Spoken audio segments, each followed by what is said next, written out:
Mapagpalang araw po sa atin lahat. Catherine at Alden, nais patang magkasama nanonood ng sine sa BGC noong nakarang araw. Naku po, si Alden na yata ang pinakamasayang lalaki ngayon sa buong mundo. At lahat ng kasiyahan na yan ni Alden dahil yan kay Catherine lamang po.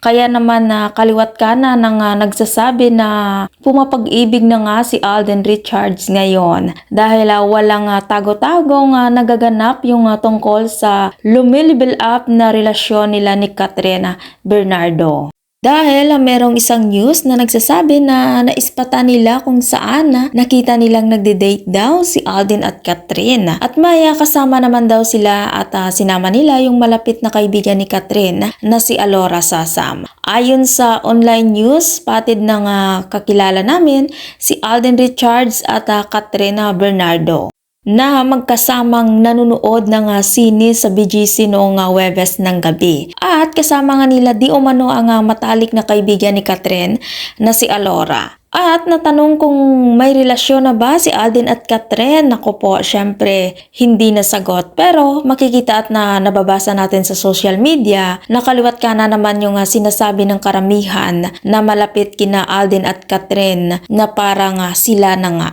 O matatawag natin espesyal ang kanilang pagkakaibigan na mapunta sa kaibigan sa darating na panahon. O diba, maging kaibigan na ni Alden si Catherine. Ang mahalaga lang masaya palagi sina Alden at Catherine dahil paghahanda na ulit si Catherine sa panibagong relasyon.